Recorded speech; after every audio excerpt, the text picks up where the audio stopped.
Concluons notre méditation dans le dernier chapitre de l'évangile de Jean.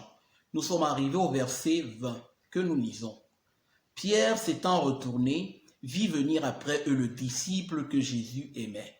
Celui qui, pendant le souper, s'était penché sur la poitrine de Jésus et avait dit, « Seigneur, qui est celui qui te livre ?» Nous l'avons dit dans les chapitres précédents que le disciple que Jésus aimait n'était personne d'autre que Jean, l'auteur de cet évangile, car il ne se présenta pas en première personne, mais il se présenta sous ce terme-là. Donc encore une fois ici, comme nous l'avions dit, son humilité, le fait qu'il ne désire pas que les réflecteurs soient braqués sur lui, mais sur le Seigneur et sur son œuvre. Et donc, en le voyant, Pierre dit à Jésus, nous sommes au verset 21, « Et celui-ci, Seigneur, que lui arrivera-t-il »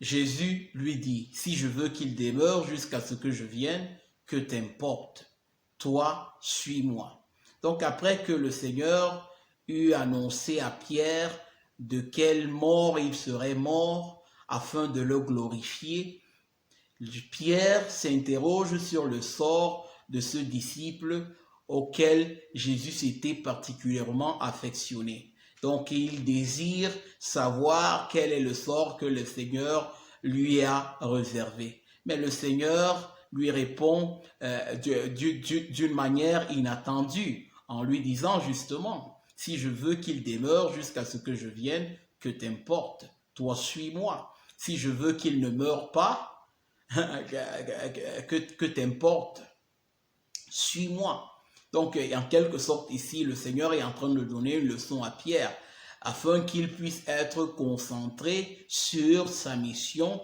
sur le mandat que le Seigneur lui avait donné et justement, et ne pas se préoccuper du sort des autres. Chaque disciple répondra de soi-même.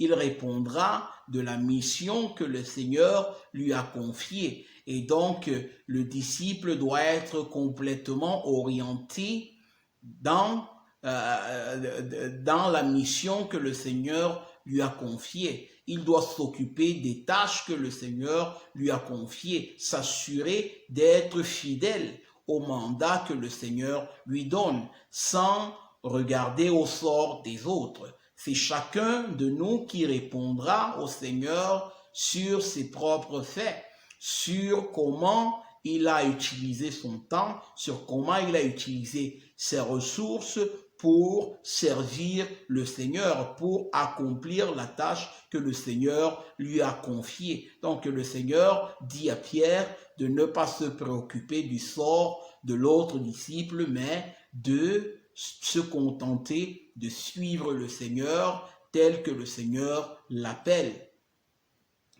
Et donc, au verset 23, il est écrit là-dessus, le bruit courut parmi les frères que ce disciple ne mourrait point. Cependant, Jésus n'avait pas dit à Pierre qu'il ne mourrait point.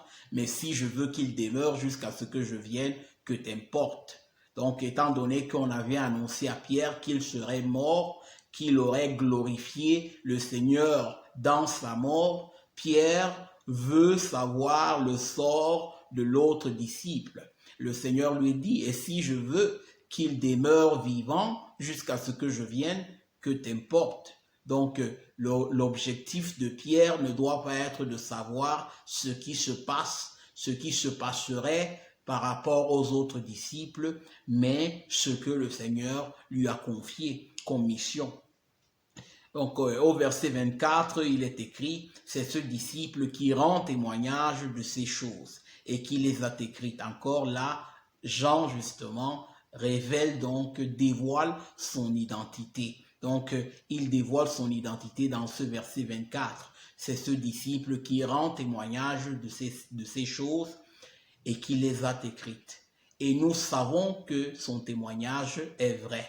Et il confirme encore que c'est un témoignage vrai parce qu'il a un témoin, il est un témoin oculaire, il a vécu avec le Seigneur Jésus-Christ. Et donc, les paroles qu'il donne sont des paroles qui proviennent de l'Esprit de Dieu et qui peuvent être confirmées par tous les autres disciples. Donc, Jean n'est pas en train d'écrire quelque chose d'étrange, mais il relate les faits. Il relate tout ce que le Seigneur Jésus-Christ a accompli jusqu'ici. Au verset 25, il est écrit, Jésus a fait encore beaucoup d'autres choses. Si on les écrivait en détail, je ne pense pas que le monde même pût contenir les livres qu'on écrirait. Encore là, Jean nous affirme encore la grandeur de notre Seigneur, la grandeur des œuvres qu'il fit lorsqu'il vécut parmi les hommes. Et donc, il confirme que tout ce qu'il a relaté n'est rien d'autre qu'une petite quantité des œuvres que le Seigneur a fait. Et donc, il continue justement à dévoiler ici que le Seigneur a fait beaucoup plus que ce qui n'a été relaté dans ses écrits, dans cet évangile qu'il a écrit encore une fois ici pour signifier la majesté, la grandeur, la puissance du Seigneur. Dans le chapitre précédent, Jean nous dit que tout ce qui a été écrit dans ce livre l'a été fait afin que nous croyions que Jésus-Christ est le Fils de Dieu,